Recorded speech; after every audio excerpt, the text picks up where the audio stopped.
All right. Good morning, everyone. Thank you so much for joining us. I want to welcome everybody to the 2021 year in review for the Central Illinois Community Educators. I'm going to go ahead and take a moment to share my screen and get us started. So again, my name is Hannah Johnson. I'm the Director of Youth and Family Education at the McLean County Museum of History. I have the privilege of helping facilitate this great group. And this meeting today was really inspired by a similar event that we did last year at the end of 2020. And when we kind of surveyed folks if there was interest, we came to realize that 2021 has been just as unique and groundbreaking and kind of world upside down turning as 2020. And so it made sense to gather together again in this forum to look at what has happened in 2021 and look forward, hopefully, to 2022. So I just wanted to share one quick update before I turn it over to our panel of presenters.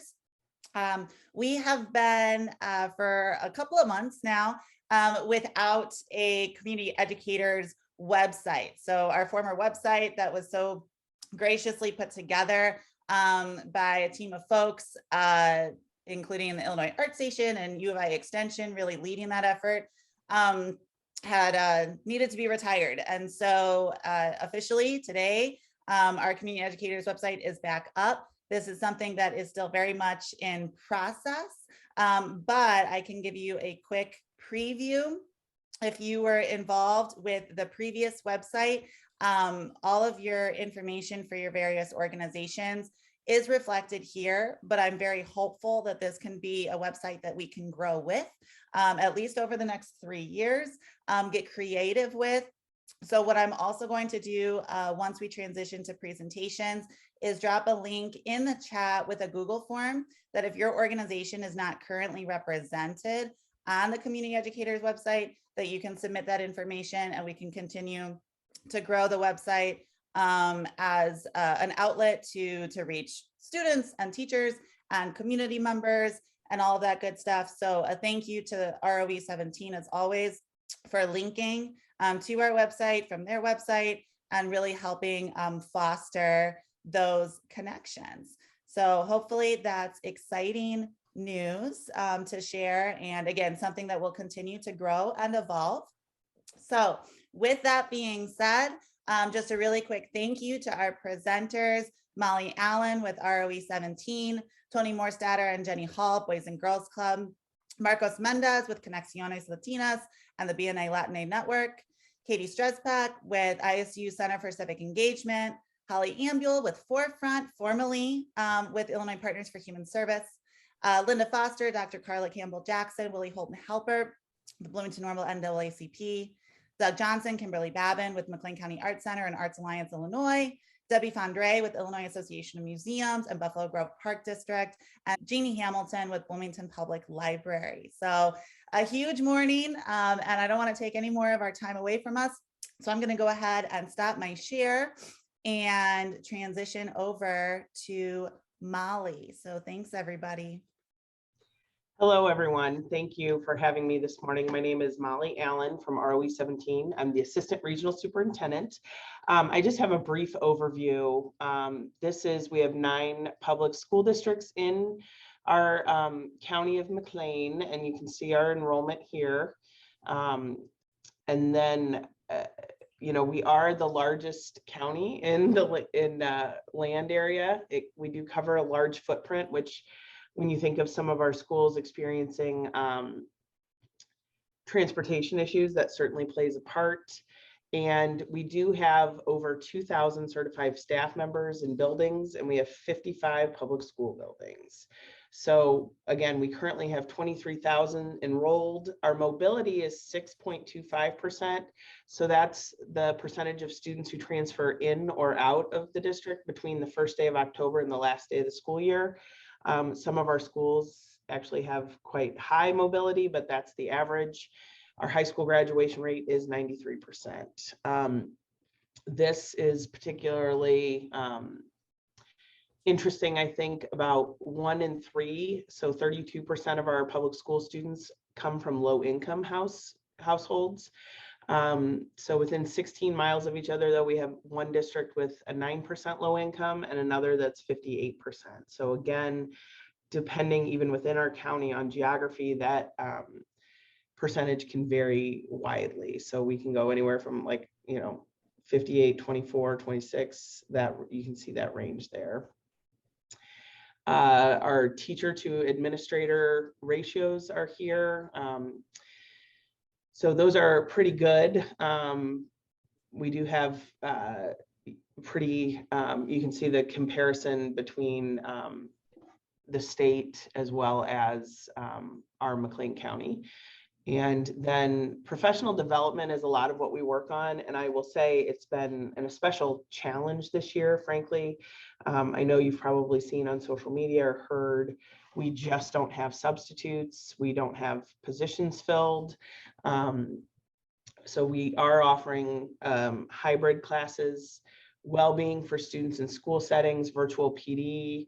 We also have support groups. We do a really cool math curriculum training that's continuous. We also are partners with the museum and ISU and others for the History and Social Science Symposium. We have done in all of our 4 counties teacher sign-up days to get subs coming. We've got another one tomorrow, so if you know anybody interested. And then we're really excited about this partnership. Victoria in our office came up with this idea and it kind of got tabled because of the pandemic, but we're going to have an adulting day where students, mostly seniors, but some juniors, can come and learn about, health insurance and car leasing versus buying and basic maintenance and things like that. So we're really excited about that. We do PD again, math, we do networking, we have curriculum coordinators, and all of this social emotional support. I will say attendance has not been great this year just because it's very difficult to get people out of their buildings. And speaking of those issues, coping with COVID, I kind of joke frequently, but I say, well, the one thing we have for sure is nobody's happy, which, there's not real, within the same day we can hear, masks are ruining our children, to this school is not following the mask mandate closely enough. So it really is absolutely all over the place in that sense. And just the uncertainty, I think a lot of our schools would really like to have some metrics that could say here's when we can actually maybe move away from masks or things like that. But it does seem like there's just a sense of it's not ending or necessarily getting better. And then college and career readiness, obviously we have a lot of employers in our area and new employers that we want to help make sure that our students are well positioned to do. And that can be a bit of a challenge. And when we talk about transition from Carnegie to competency, so the traditional way of counting school is seat time, right? You're in school 8 to 3. Our state has laws and rules about how many minutes and all sorts of kind of parameters around what the school day looks like. So one of the changes that there's a pilot statewide that we have some of our schools doing, but it's been more of a challenge because of COVID and all the other things. But the idea is more of a competency based, where we get away from kind of traditional seat time and grade bands and start talking about, when students demonstrate competency, then they can either they can move more quickly through material. And when they can move more quickly, a lot of times they can go more deeply. And on the other side, they can actually go slower when they need to have a better deep understanding. Because a lot of times the traditional school setting is very much designed around, you have a semester or maybe a week to show mastery of this. And if not, you barely passed it or you did pass it. So we're trying to think more broadly. And this was a conversation before COVID, but I think some of the pressures that COVID has put on the system, frankly, make it so that some of these solutions might be needed sooner. In fact, it's in the New York Times today that schools are closing for remote Fridays and things like that because they can't staff their buildings, and it's obviously very disruptive to families. The accountability piece, you know, we did not get a reprieve from standardized testing last year, but when we look at those results, predictably, they're not so great, but we also, about 70% of students took them, so we didn't have the full breadth of students taking them. Also, it was a pandemic, and honestly, like the last thing we were worried about is how they're going to do on a standardized test.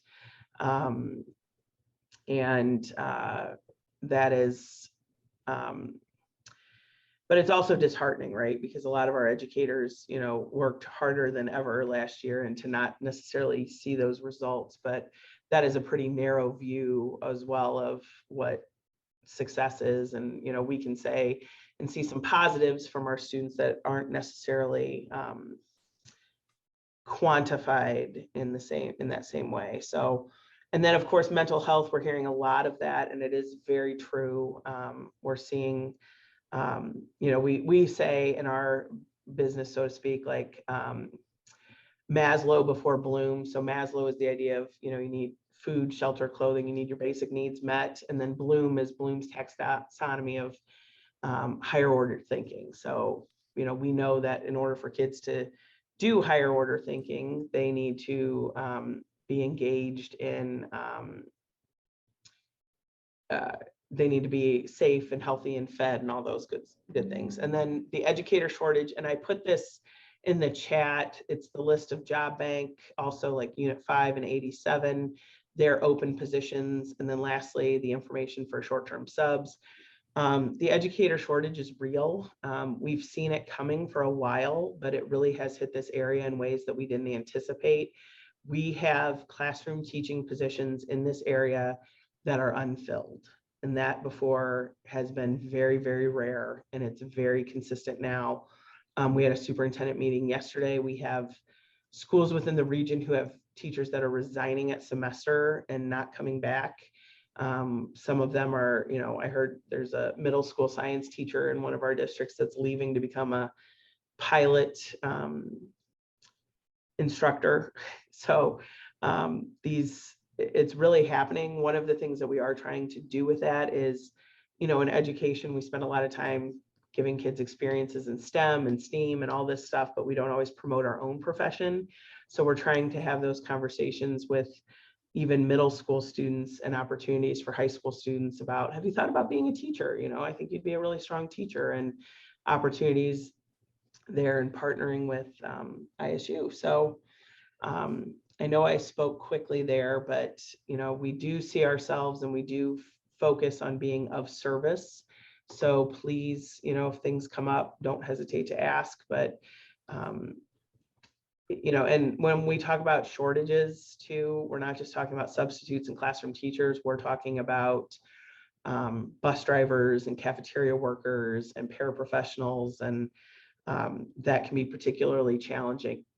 You know, I think I just saw District 87 has like 13 paraprofessional jobs that are unfilled. And so that's 13 groups of students that don't have a consistent person serving in that role. And that in and of itself is disruptive. So, but I do think we have a lot of people who are still passionate about education and worried and engaged. So the optimist in me is hopeful. So any questions for me? I know that was fast and furious.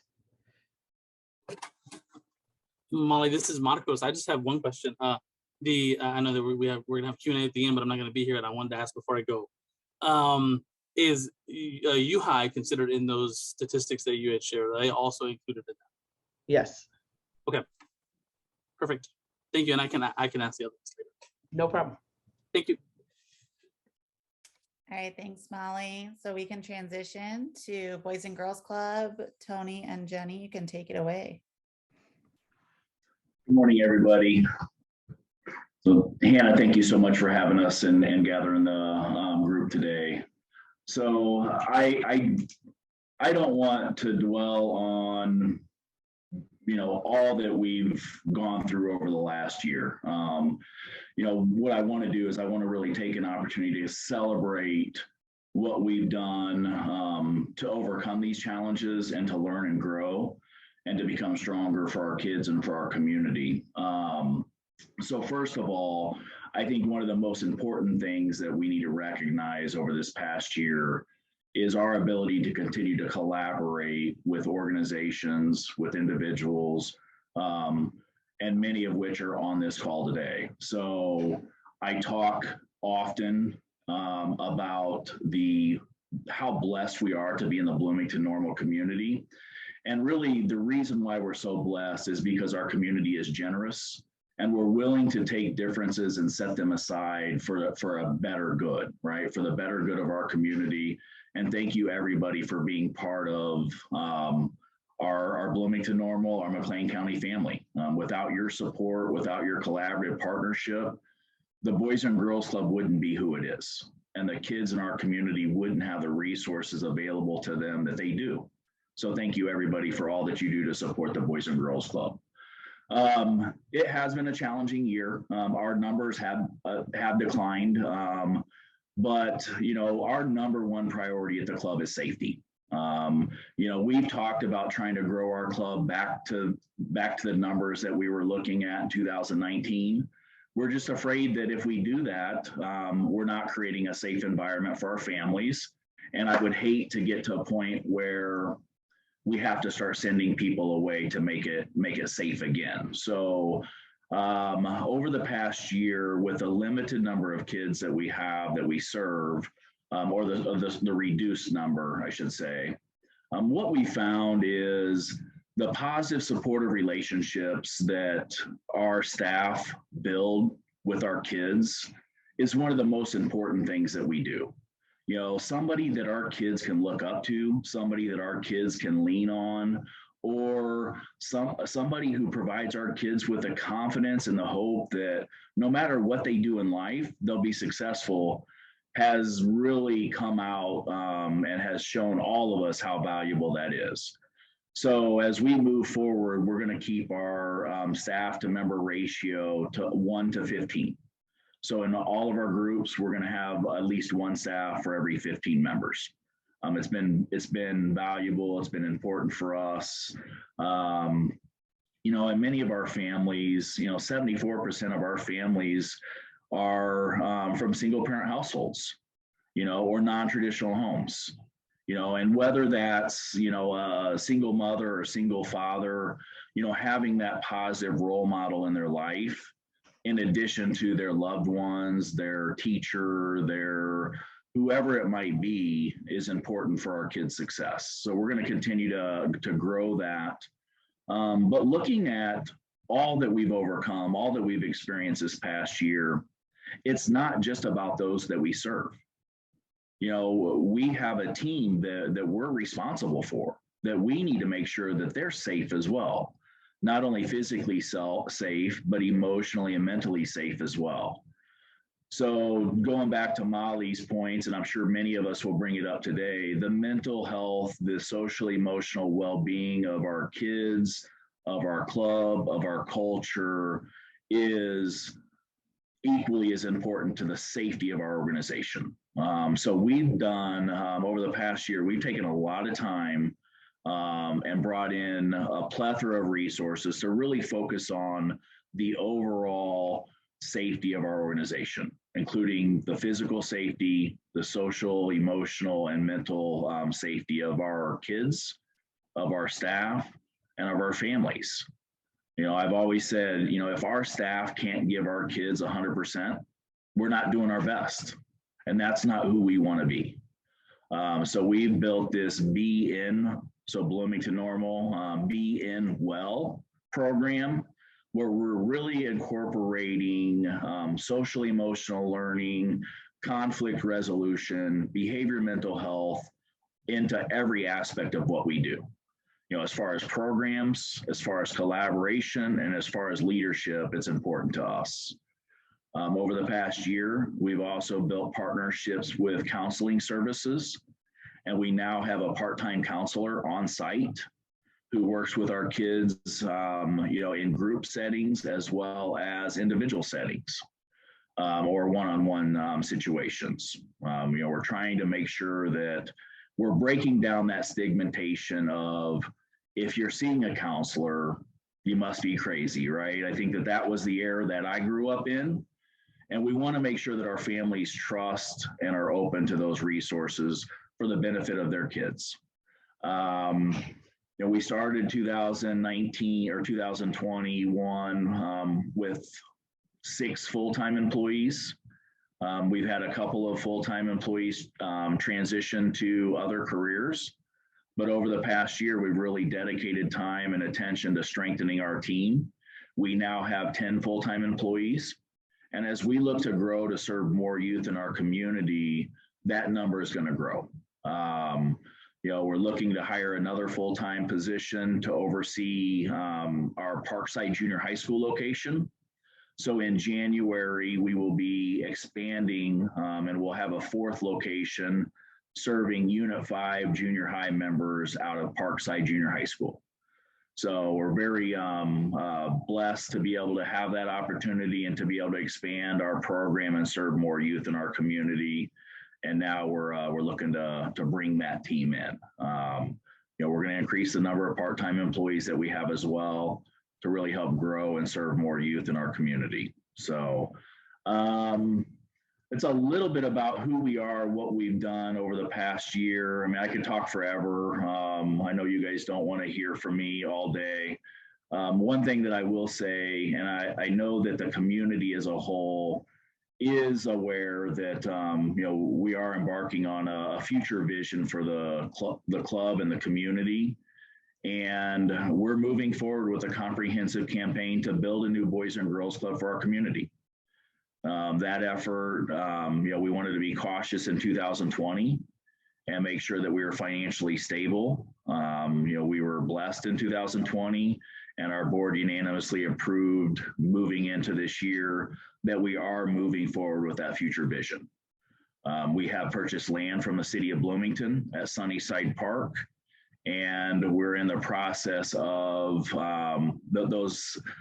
talking with our loyal supporters, speaking with community stakeholders, and really making sure kind of that silent phase is successful before we go out to the larger public community. So exciting things, with this vision, it's not just about the Boys and Girls Club. I talked about our collaborative partnerships. I talked about how blessed we are to be in the community. And this vision is really about bringing our community together. East and west, north and south, black and white, it doesn't matter. We want to build relationships amongst everybody, because that's what's going to keep our Bloomington Normal community strong. And so that's what we're looking to do. It's going to be more of a community effort, a community center where we can bring people from different backgrounds, different beliefs, and help build this community and keep us our friendships strong, not only for us currently, but for our future generations as well. So all right, I've spoken enough. Hannah, do we open up for Q&A, a couple questions, or just move on? We'll save Q&A for the end if that's okay with everybody. So thank you, Tony and Boys and Girls Club. So we'll transition to Marcos Mendez with Conexiones Latinas. Hannah, thank you very much. And thank you for having us today. We appreciate it. Again, my name is Marcos Mendez. My pronouns are he, him. And I wanted to join, when Hannah had asked if we wanted to join today, I was excited about it because I'm a past chair of Conexiones Latinas in McLean County. I guess we can start saying pre-pandemic. So I guess pre-pandemic, I was a chair of Conexiones. There was a group that was a new leadership group that had come in for a few years prior to the pandemic. But then post-pandemic, we lost a lot of our membership to going off and doing other things. I mean, a lot of the things that have already been mentioned, and again, we don't have to go too deep into that, but our organization was strong, but we had a lot of members that were involved in a lot of things. And so as they started to go off and do the work that was required in those other areas, the volunteerism that was happening with Conexiones kind of dwindled a bit. That was brought to our attention this year in 2020, and as part of Angelique Rackey's group, that BN Latine network. We started to reinvigorate conversations about Conexiones Latinas and the mission and the vision, and we're going to let the organization, which is a 501c3 and has been in this community for upwards of almost 15 years now. We're going to let that kind of just go and have everybody volunteer with these other organizations.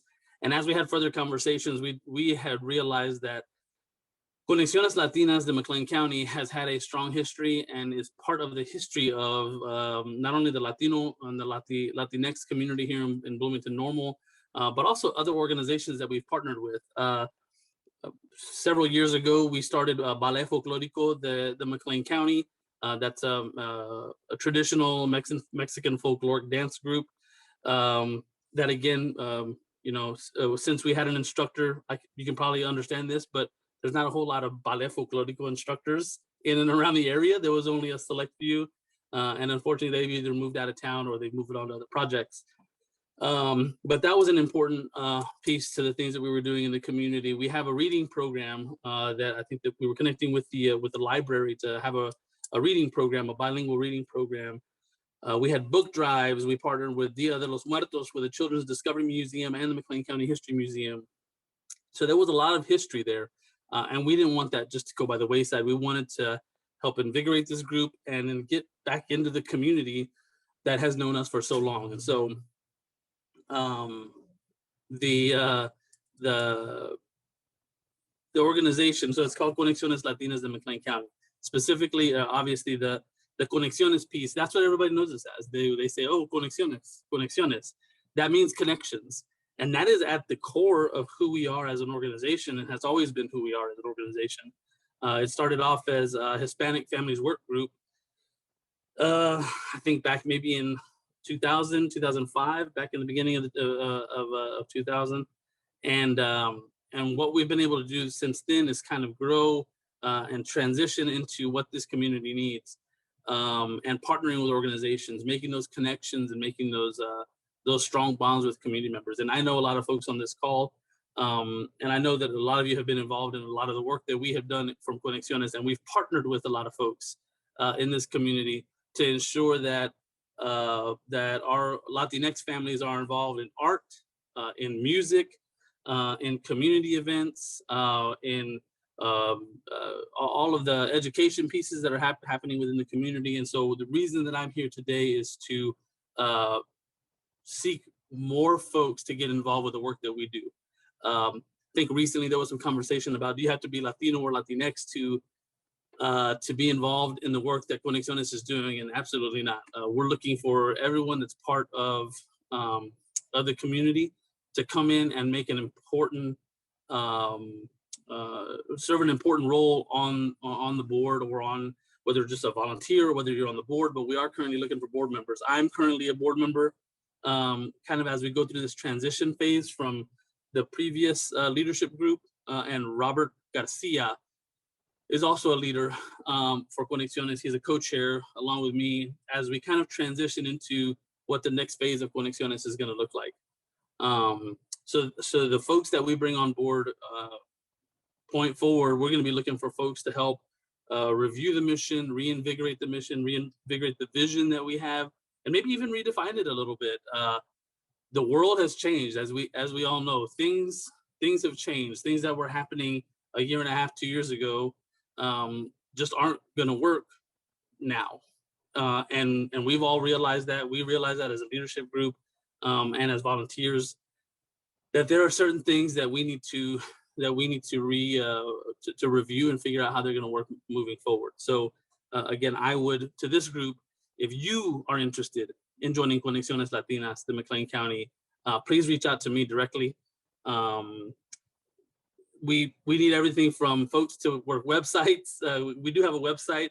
that kind of went dead. And to Hannah's point about their website, we want to kind of do the same thing with Conexiones, because we want to get our website going. We have social media presence. We need bilingual folks to translate everything that we have on our website from English to Spanish and vice versa. So there are a lot of opportunities here within the organization for someone that's looking to develop and learn how to communicate, learn all of the aspects of what volunteerism is and how an organization runs. We're looking for everybody. So if you're interested, we definitely need you. If you know of people that would be interested within your organizations that are looking for volunteer opportunities, please have them find us. Like I said, there's a lot of opportunity here, and we are looking for really, really great people.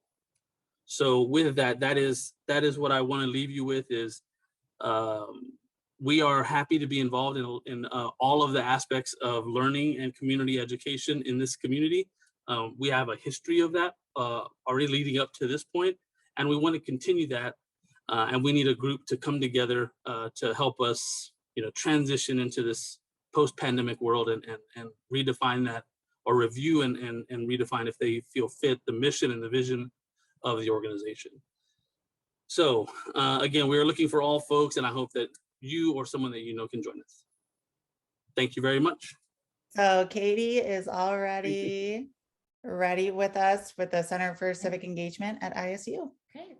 Great. Thanks for inviting me today, Hannah. I'm Katy Strzepek from the Center for Civic Engagement. I use she, her pronouns.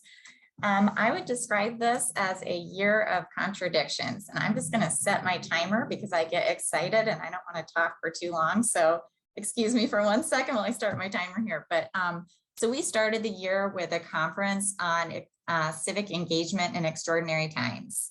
And at the very same time, a couple of hours into the conference, we learned that armed insurrectionists were storming the Capitol. And so it has been quite a year, but has just reinvigorated our belief in the public purpose of higher education to support civic engagement and democratic engagement, and also really to rebuild relationships. We don't think that the solution is dehumanization. We think it is really getting our students and our community members to listen deeply to each other. And so that's something that we have focused on a lot. Okay, so these are some slides and all things that I think you all may have heard of before, just how COVID has exacerbated existing challenges and created new ones. And Molly referred to some of these things, as did other people, in terms of how the pandemic has affected student learning. But I also think that sometimes people are quick to blame teachers, which we don't want to do. People always blame schools for the faults of society, but then they also look to schools for the solutions. So we have another contradiction there. But we know that that COVID really made light of problems that had already existed. But we have done a lot to respond to these challenges. So ISU has been able to make really good use of some of the COVID funds to get laptops into the hands of students and provide access. Our Career Center has also done a lot to help students from minoritized backgrounds and has been paying for internships, which is great because that's sometimes a barrier for students to participate. So we're really pleased to be able to respond to some of these things in a positive way. Something that you'll see a lot in higher ed is talking about like the birth cliff and change of population. And also people moving out of Illinois. So again, this challenge for us is to how to make education meaningful and relevant to people and to encourage them to stay in our community. Because like Tony said, and others have said, we have a lot of great assets in our community. So what can we do to encourage people to become involved and to stay in their community? Because we are also facing this crisis in terms of people wondering if higher education is really worth the cost. And this is also related to intersections of identity. And so we are working hard to listen to Black students, Latinx students, caregiving students to try and find out what we can do to make our school a better place. And I really credit student activists at Illinois State for calling for the building of our multicultural center, which is really a place to affirm identity and belonging. And so we're really proud to see that because of student activism and the hard work of community members and staff and faculty that we are able to build that. This has also been mentioned by many others. These are some statistics from ISU about our students' mental health. I don't have the 2020 statistics for everything, but I assume that they have gone up. So like many other people said, this has definitely been something that we are concerned with, but that we are working on. We also do have a new dedicated counselor in our multicultural center, which we're very excited about. Then we have some other programming. We do have an online wellness check that students can use. And so we are looking at some of those ways to help students connect through technology. Something else that I have been learning more about, speaking of technology, is esports. So this is something that is really growing within higher education that I have to admit I had some stereotypes about esports, that it might increase loneliness and students playing alone in their room, but our esports students are very interested in collaborating with each other. We actually built this new space for digital innovation, graphics, and gaming. And so our esports students are really trying to integrate coming together and building relationships as part of the program. And they're also integrating EDI, so talking about ways that gaming sometimes does discriminate against people of color and can be misogynistic. And so trying to really combat that and talk about making gaming accessible and helpful for people. And then I mentioned before, just our new multicultural center opening. So we are very excited about that. And really hoping that we can continue to increase the retention of students from minoritized backgrounds, but not just talking about retention, but talking about their experience. So we want them to feel that they belong and that their intersecting identities are valued at ISU. So this is really important to us. And so we have made some gains in terms of retention of students of color. And one thing we also think is really important, like I mentioned before, is continuing to be sure that everyone at ISU has the opportunity to be civically engaged. And so over the past year, one of our goals was really to increase our political engagement, because we feel like a lot of times people think like politics is a dirty word and they shouldn't be engaged. And so we worked really hard to change this. So comparing to last year, we did have like an increase in advocacy and activism and other forms of political engagement. Of course, it was also an election year, and we are just now getting the data from the 2020 election. So even though it's 2021, I wanted to include this. I will say it's very exciting to see this. These are national data that the national student voting rate has gone up. So that's really great to see. Our students are motivated and excited about voting. We did have a lot of local collaboration about voting. We started off with a healthy competition between campuses, and Illinois Wesleyan won for the most voters registered in the period of the competition. So that was exciting. And then our voting rates at ISU also went up. So we're really excited to see that and hope to continue with that. And Heartland also received some awards for their increase in student voting. So as a community, we are having some success in engaging our students and encouraging voting. At the same time, nationally, we have seen a pushback against this. So again, a year of contradictions. As some states have expanded their voting rights, other states are restricting them. So here in Illinois, we are lucky that we're a same-day registration state, but I think this is something we need to continue to work on.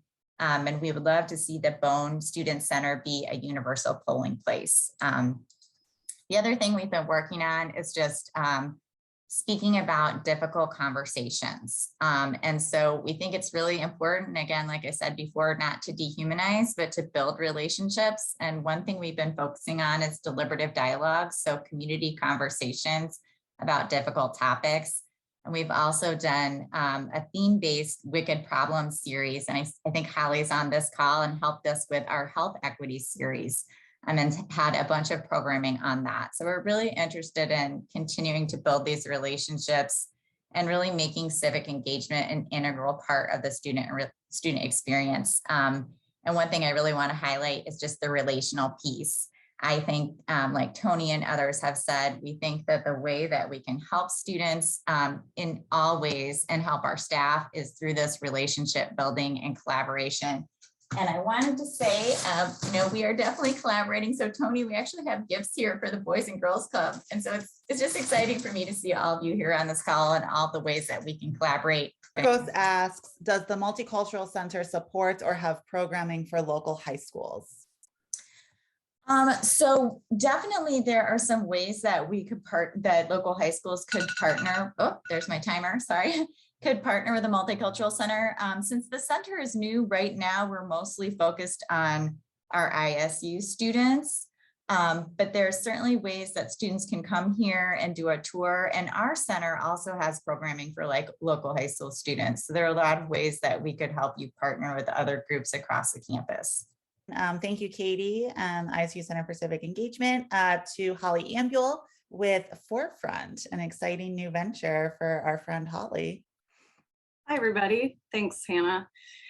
Yeah, so I'm going to actually help bridge my transition a little and talk about both things because I was originally invited here because of my work with Illinois Partners, and my new job is also still relevant to this group. So for those that don't know me, I'm Holly Ambuehl, like ambulance. That always helps people remember how to say it. And I just left a part-time job at Illinois Partners for Human Service, where I worked with a lot of you on a lot of things. And I'll be able to build on that work and continue working with Illinois Partners in my new job at Forefront. So I just want to review a little bit about what Illinois Partners did this year and then give you some resources related to Forefront too, and just reiterate my commitment to the local nonprofit community because I'm still going to be working in that field and here to support you in any way I can. So Illinois Partners exists primarily to do advocacy for human services providers, primarily those that contract with the state to do business. So there's a lot of budget advocacy. During COVID, we did a lot of federal stuff kind of for the first time because it became so important that we engage on federal legislation. We also do a lot of research. So that's some of what I'm going to share today. And then I'm going to post all these links in the chat when I'm done speaking so you can capture those and revisit them when you have more time. So as we built our 2021 advocacy agenda, we leaned primarily on a survey we did with folks about how they were impacted by COVID. So I'm gonna pull up a screenshot of these as I talk through these. So just give me 1 second. So this is a snapshot of the COVID-19 survey results. So this was a statewide survey. We were able to disaggregate some of it regionally. So we have some content specifically related to Central Illinois, but the results here won't surprise those that are in the field. I do want to point out one interesting finding was that mental health was actually reported as the biggest client need, even compared to housing security and food security, which was interesting because those basic needs actually were trumped by folks' mental health needs during this time, which will not surprise those that are in the field. We saw how everybody was affected and a lot of people needed services from agencies for the first time in their lives during this period of time. So we use these findings to kind of build our advocacy agenda in the session that concluded this year. So this was a statewide survey. We also updated a report related to reimbursement rates for the state.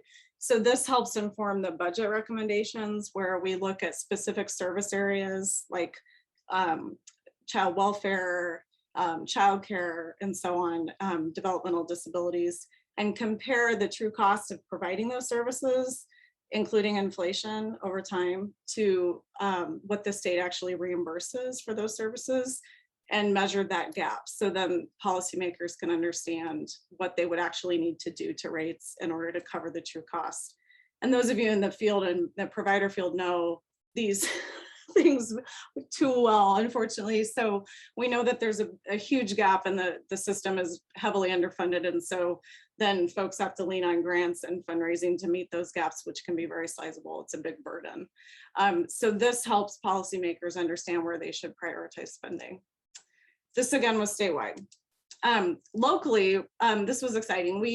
I'm going to share this link with you. It'll take you to the one-page infographic and the full report. We produced a report for McLean County for the first time in a decade that measures the size of this nonprofit human services sector in the local economy. So it's not just talking about return on investment in terms of the impact on people's lives, but actually measuring the amount of revenue that comes into the sector, the number of FTE that are employed in the sector. And what we found was that not only is there a good return on investment, but that collectively, the human services sector in McLean County is the 5th largest employer in 2020.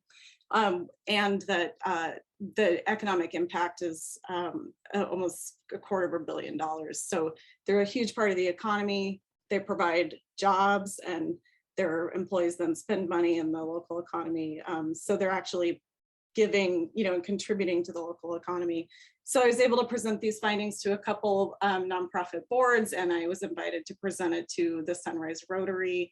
So the idea here is that we want to counter the idea that the sector is taking something from our economy and from our community, and really reinforce the idea that they're contributing in a meaningful way, not just through services they provide to people, but also in a real way as employers.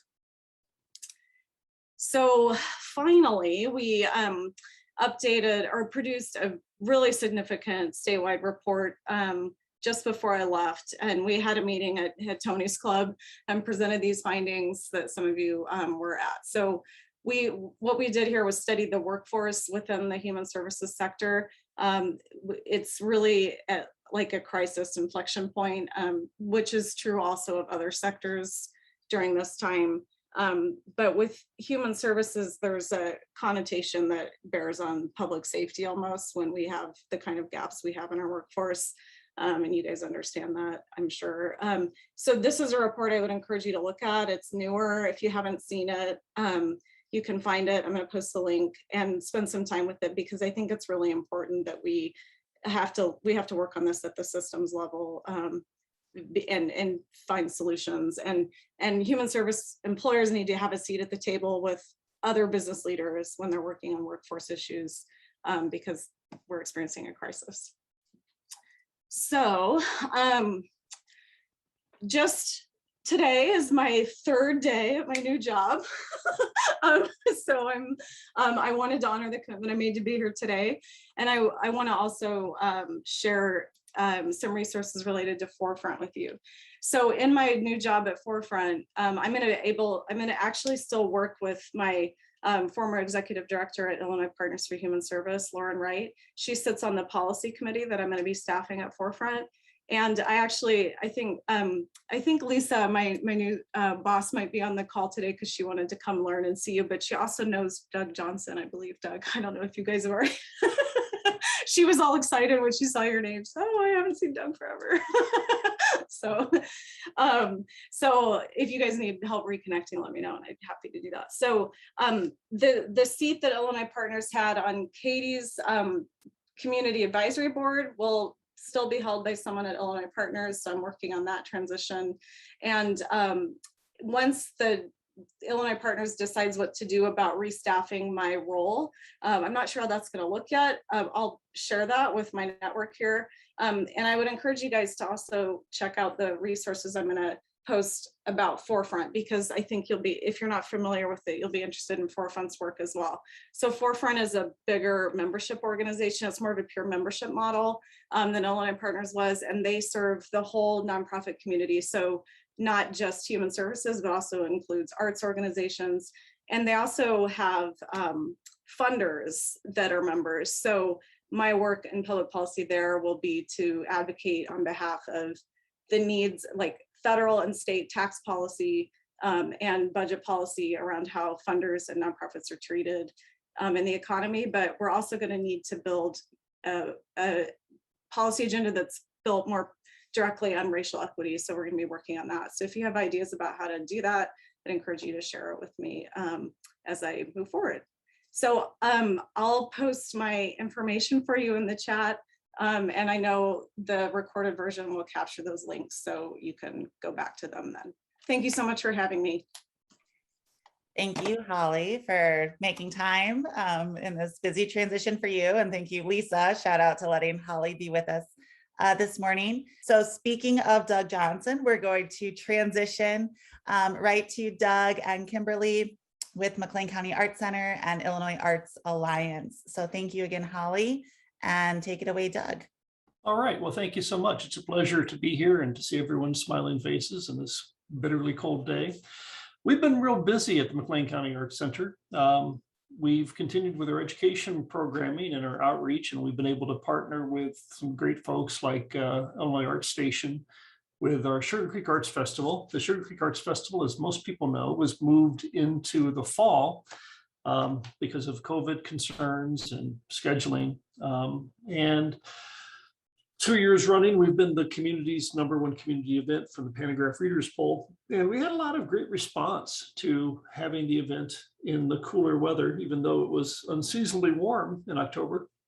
And after dialoguing with our partners with the town of Normal, we'll be returning to an autumn event for the foreseeable future, which is great. As a lot of you know, we have an aging population of artists, and the heat of July on the tarmac is not great. But again, we were able to offer, in partnership with ArtStation, great outreach for youth participation, because the arts are an active word, not a passive word, and getting people making art at the event is vital for us. Our in-house art education programs continue. Because ArtStation has taken the mantle of youth education, we've really moved more specifically into adult education as our mission, and quite successfully. We've have a lot of our classes that will fill up within the first day of offering. Actually, I think next week we begin our spring registration. But the big picture with us is our building renovation. As some of you may know, we had a portion of our ceiling collapse, just about a 3-foot by 5-foot section of the plaster ceiling of the old sanctuary. And so, long story short, $104,000 later, we have vastly remodeled gallery space, and I encourage you to come in and see it. We had to take down all the plaster, put up drywall, paint, and redo our lighting grid.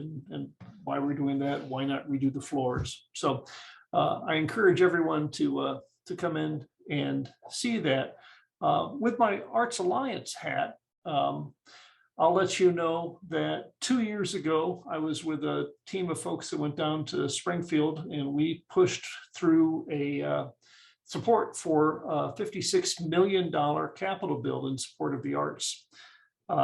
And the McLean County Arts Center will receive $100,000 of that, portion of which, half of which will go towards our building project. And then maybe in a year or two, when the state eventually releases the other money, we have more building projects that will be undergone. But partnership is really the key for all of our success. And I'll remind everyone again that we are the regranting agency for McLean County. So if you or your organization is doing creative arts programming, I encourage you to go onto our website and look for the application. If you need to have help walking through that application, I am more than happy to do that. We want to get all of the organizations that are doing arts programming for the community to receive some funding. It's a valuable process, and because I don't physically review the grants, but instead oversee that process, I'm happy to work with anyone that wants their narrative reviewed before they submit. So we continue to be very excited about the future here in McLean County. There's a number of other projects for community creative sculptures and public art that are ongoing. And if you have an interest in participating in any of these activities, please feel free to reach out. We'd love to hear from you. And hey, Lisa, you're the best. Excellent. Thank you, Doug. All right, we will transition then to Debbie Fandrei with the Illinois Association of Museums, probably the most distant participant panelist with us today. So thank you for quote unquote making the trip, Debbie. Okay, I am very happy to sort of be the visitor from the far north and talk about museums. You guys, and I'm speaking as a part of the board of the Illinois Association of Museums, but you guys should know that your museums that you've got in McLean County are exceptional and are such a resource for everyone. But what I'm here to mostly say for the state of museums in general is we too face just about all of the issues that other people have been facing. The first category was safety and making sure that both museum staff and visitors were safe. But now that we have actually gotten to a point where people, know processes and everything else, a lot of museums on the sort of smaller to mid-range size, not your necessarily huge, more famous institutions, are still sort of dealing with the problem of convincing visitors to come back, that yes, we're open, yes, we're safe. And because people have had such a hunker down mentality for so long, reminding them that museums and going out are a fun thing, are a safe thing, are a way to once again make connections with people, because while the museum field in general found out a lot more about what we can do in digital programming very quickly during the pandemic, one of the things we're looking at sort of industry-wide, if you will, now is what do we keep from that, and how do we also remind people that the actual experience of being in a building, of being at an art site, of being part of a living history museum or at a children's museum, that there's something to be said for the physical space too. So one of the sort of bonus parts of having to learn digital programming quickly for a lot of museums was they will be keeping at least some of that to increase access to people who might not have the income or the time or the transportation to get to them. But it's also, how do we move on to the next stage? And so take the pandemic gained skills, but also apply them in what will eventually be a post-pandemic world. So museums in general are working on that. And also the greater part of museums that we work with at the Illinois Association of Museums do a lot of school programming. So a good part of museum life is sort of dependent on what's happening in schools. And so a lot of times schools are not ready to do field trips yet. So it is a question of how you still interact with the schools in a way that the schools feel safe, but gives kids more interaction and enrichment, and also, gives teachers a break from having to be the only one who provide content all of the time. Now I'm going to switch topics entirely and say everyone has talked about partnerships, and it is true. And it's one of the things that museums have been thinking about and realizing more during the pandemic, is how much more you can accomplish when you are working consistently with community organizations. And one thing I will say that we've seen at the IAM statewide level is a greater interest in committing to diversity, equity, and inclusion from some of our smallest members, which I think is really exciting and encouraging. But I will let you know that sometimes this, not necessarily the McLean County Museum of History and the bigger museums in your area, they're already doing this and they know how, but there are several excellent smaller museums all over the counties and in central Illinois who really are interested in continuing to push forward the important work of diversity, but might need a little bit of help in community partnerships, and would be so excited to work with members of your various organizations. And that's where I'll leave it. Thanks everybody for having a northern visitor. Thank you, Debbie.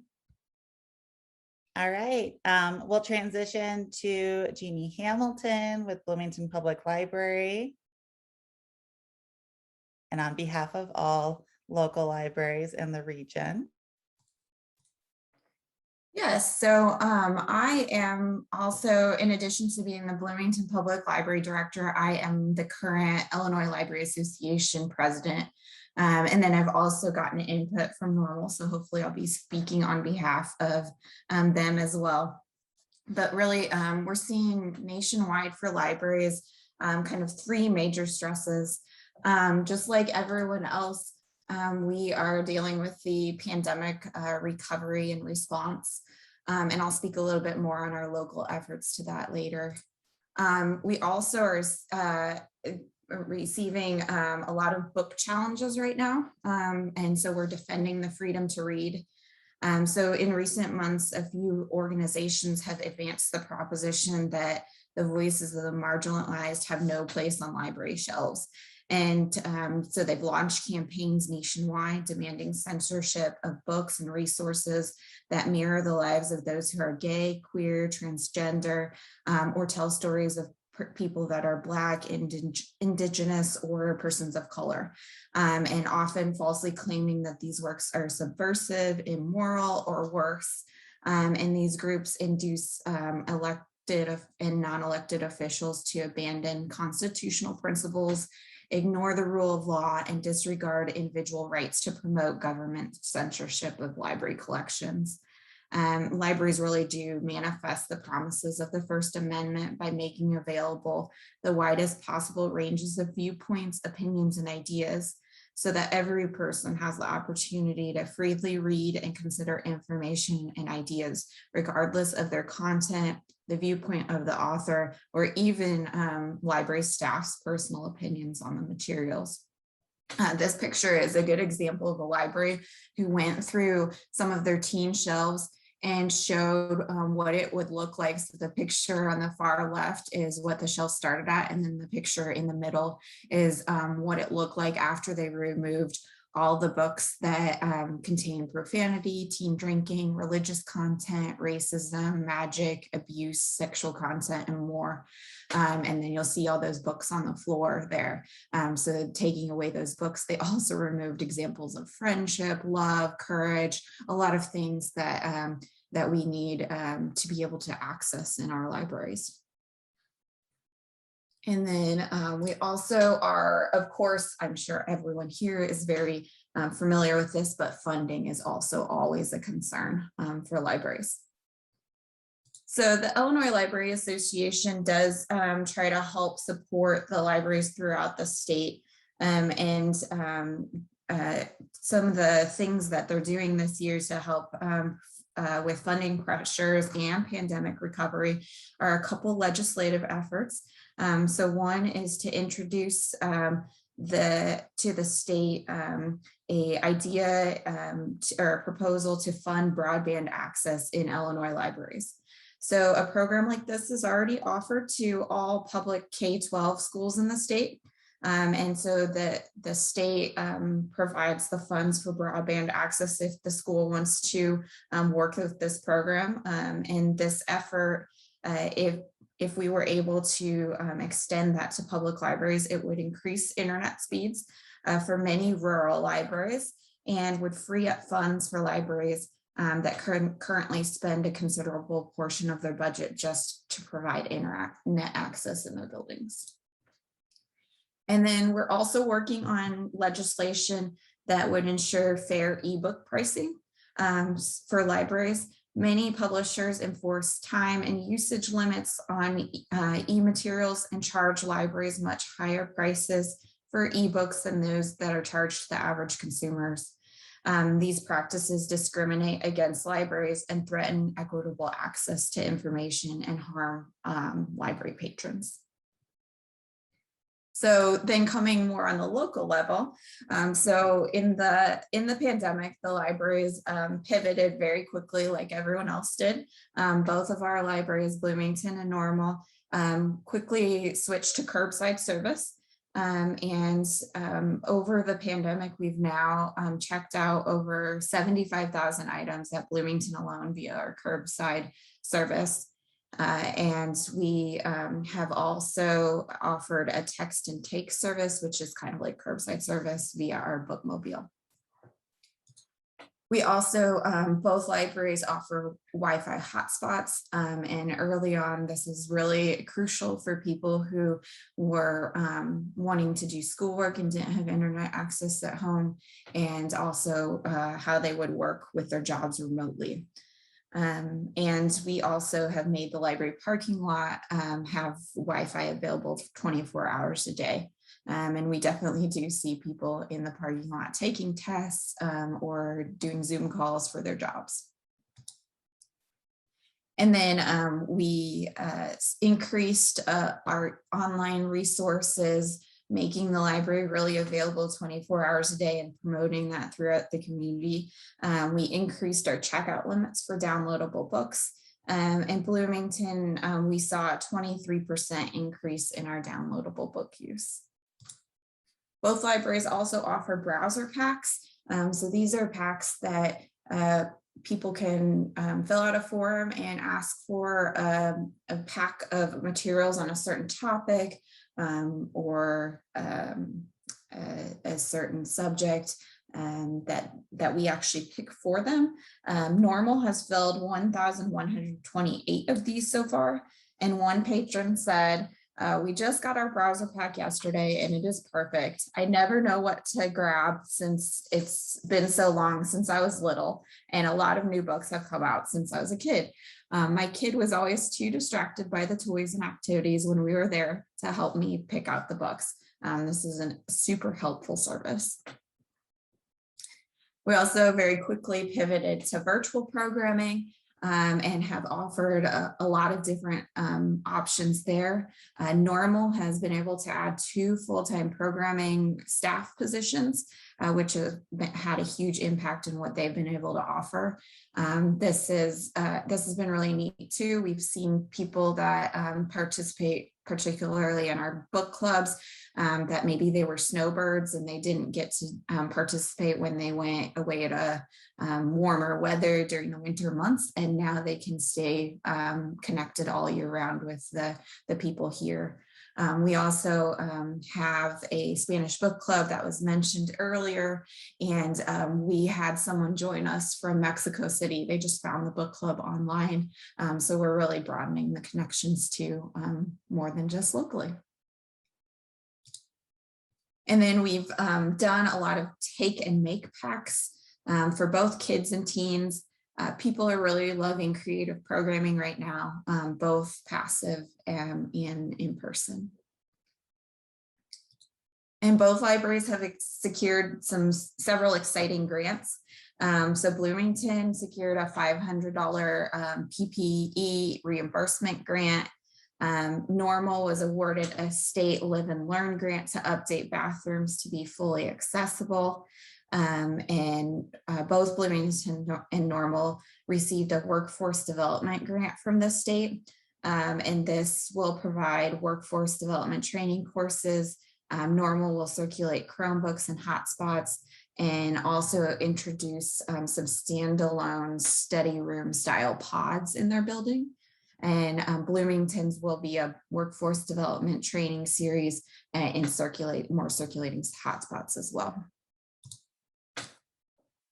Both libraries have continued to do our outreach outside of the building too. We have the Bookmobile offers 47 stops throughout the community. Both of the libraries have offered virtual visits to schools. This has been really exciting for the schools to be able to do. Both have deposit collections at organizations throughout the community, home delivery services to homebound residents. And Bloomington even found a program series that we were able to promote to our homebound residents during the pandemic, so they could phone in and listen to programs, particularly very early on in the shutdown. And then we both are doing pop-up library stops at a variety of places, particularly senior centers, which they're so grateful to be able to have those things available. Both libraries are seeing a huge hunger for space for people to meet with each other. Bloomington still had over 205,000 visitors in the past year. Normal has noticed that as soon as they add a table back onto the floor that wasn't previously there, within minutes, someone has taken a seat at the table. People really just need our traditional library service spaces more than ever, not only for computer work, but also to have a free space to meet with others, whether it's virtually or in person. We also, during the pandemic, got calls from places that were looking for sibling visits for kids in foster care that were in different areas of the state. And there was really nowhere for them to meet. So we were able to provide that space too. So really impactful things. Both libraries, we work together to say goodbye to overdue fines and introduce automatic renewals. So the items automatically renew when the due date comes around, and then the eliminating the fines really increases access and reduces that barrier for people that fines really are an impediment and an unexpected expense that people aren't able to plan for. And so throughout the pandemic, we've heard things like, I would like to say what a bright spot the library has provided during the pandemic. You are all very much appreciated. Thank you for your continued service. I love the way you have adapted. And libraries are so important. Thank you for all your hard work. So looking forward, every year summer read is really our biggest thing. And so this year, our theme is Camp I Read, Read Beyond the Beaten Path. So we hope to have some really fun programs with that. And then, of course, too, you've probably seen in the news that the Bloomington Library is planning an expansion and renovation. And we did just find out that we received a $5.6 million grant from the state to help with this effort. And we're working with the council to approve a bond, and we are also raising funds from local donors. So this is, we will be opening our an entrance again on Olive Street, and then we'll have an entrance on the parking lot side on the south side of the building, and we'll have drop off windows and pickup windows, since curbside service is now an essential service in our lives. And I'll hand it back over to Hannah to facilitate the Q&A. Awesome. Thank you so much, Jeannie. And again, congratulations to Bloomington Public for all of the expansion news. It's super exciting. I'm also excited to say that Willie, Holton, Halbert has been able to sign on. So we do have time for an update from our Bloomington Normal NAACP. So I'm going to hand it off to Willie, and then we'll transition to Q&A. So thanks, everybody. Okay. First, I want to say good morning to everyone. It's a pleasure to be here. I was sorry I had a little difficulty with signing on, but the NAACP, as you know, have been very active within our community, really partnering with different organizations and just making sure we stand up for justice and for all individuals. One of the things that we have worked on throughout the year, we did receive a grant to help with COVID-19 efforts with vaccination shots and providing information to the public. We have an office now located at 801 West Market Street. It's in the building of the church at Mount Pisgah Baptist Church, where the Mid-Illini office used to be. It's on the side entrance area. And that's where we actually meet with clients and we provide information. We've held, as you know, a number of clinics where we have either at our office done vaccination shots and provided booster shots. Also, we've gone into the communities with some of the churches at Mount Pisgah, also over at Center for Hope Ministries, just trying to find different avenues that we can encourage people to follow the CDC mandates with the mitigation, wearing a mask, also getting your vaccination shot and booster shot. We do know that there are variants that are out there. The Omicron is the most recent one, and we're finding that people that have had their vaccination shots, in most cases not, it has helped them if they were to get COVID-19 to help prevent them having to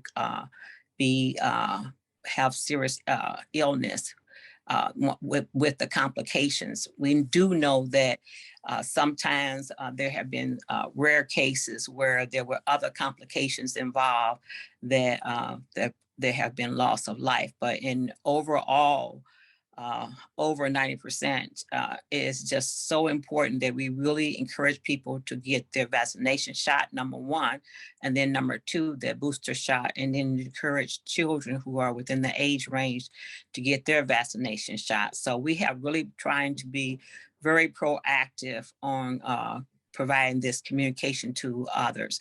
We've also worked with, we have a committee called WIN, which is Women in the NAACP, where we honor various women every month that are involved in the community, whether they are an NAACP member or not a member. We try to uplift, advocate, and encourage women to empower them. We know that for so many times, women have been overlooked and have not really been appreciated as equal, or even just ensuring that their rights are protected and the underserved are being served. We've been working with West Side Market Street on the desert, trying to help Food Desert, trying to work with them and moving that forward. We're meeting with the city to see if we can help advocate for the West Side Market Council to help get that more moving along. They did have the groundbreaking, we know, I believe it was last year, but we want to move things forward to make sure the West Side, the underserved, that they're able to have food and health that will provide healthy families within that area without having to go way out to travel. And we know many don't have transportation, so we're working with that. In addition, we have been working with our school systems to ensure that anytime there have been some issues of some violence, we believe that being attributed to COVID, with children being, stuck in the home, and as they're starting to come out, there's been some aggression that had been demonstrated with some fights in some of our schools. And we are working with our school district to help motivate and encourage and uplift our young people so that the environment is conducive for all children to learn and to be the best them that they possibly can be. We do know that COVID-19 unveiled many issues that we do need to address, with one of them being mental health. Mental health is a serious issue that we need to have more information and resources and to promote and send individuals that are suffering or having issues to know that they can go and not feel threatened or be looked down upon because they do have some mental health issues that need to be addressed. So really trying to help empower and inform. We've also been working with many of the other organizations in helping provide food and COVID-19 sanitizer, mask, and things to help ensure that we have a healthy community. So those are just some of the things that we have been working with and networking on with working with the school district. In addition, we've met with the police chief from all the police departments within our community, and we have some follow-up meetings. There was an issue with traffic stops that the report that came out noted that there were more minorities being stopped overall. I think it was 4 to 1. So that's something we addressed with the various police departments, and we'll be following up with them to see what they are doing to help resolve those issues to make sure that minorities are not being discriminated against. So those are some of the things that we have been working on and continue to advocate for individuals' rights. We get various complaints from individuals. Whenever we get those, they must be received in writing, and we try to assist and follow up, but also noting that we're not attorneys, but we can bring to attention to the different various authorities when there are issues that we can address or be an advocate to go and try to help resolve some of the issues. Sometimes it's miscommunication or misunderstandings that can be easily resolved when we can all come to the table with a positive attitude and with a common goal that all people have a right to be respected, and wherever their rights are, that would be acknowledged, and to ensure that none of our rights are being violated, whether it be housing, education, within just every walk of our life within our community. So we're excited for the incoming year, even with the challenges of COVID-19, the pandemic. As you know, we do an annual Freedom Fund event that's held in September, and we're planning right now for September the 17th. You all can mark or save the date.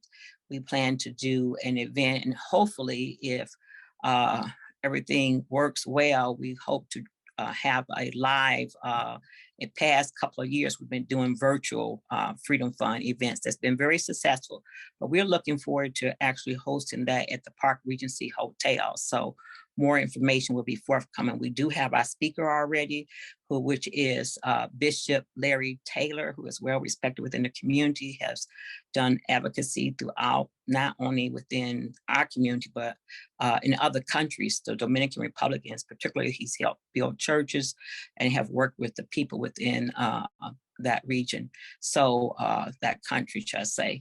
So we're excited about our Freedom Fund event, and at any time our office is not always open because of COVID, but you can call and make contact. And we encourage you to go to our website. You can find a lot of information. If you're not a member of the NAACP, I would encourage you. It's only $30 a year for a regular adult membership. For children, is $10. So if you're not a member, you can become a member. You can go to our website. Our website is bnnaacp.org. So it's bnnaacp.org. And we encourage your input and participation. We meet every third Thursday at 6 p.m. And many times we get community speakers to come. This past month in November, was Veterans Month. And we had a special speaker come, Art Rodriguez came and spoke about the benefits available to veterans. So we do want to appreciate our veterans, not just during the month of November, but every day, and making sure that they're aware of the services and advocacy programs that are available to them. So I hope that information has just a general overview of the things that we're working on. But if anyone have any questions, I will be happy to answer them. Thank you so much, Willie. That was a great update. And that takes us to question and answers in general. So folks, if you've got questions, please feel free to place them in the chat. Panelists, please feel free to unmute and ask any questions. Hey guys, it's Jenny. Just want to thank everybody for all their contribution to this. And again, the website is amazing for everyone who's done that. It's a great place to have all that information so that we can reach out to each other and continue these collaborations throughout the year. Thanks for having us, and I look forward to hearing from you guys in the new year. Thanks, Jenny. All right.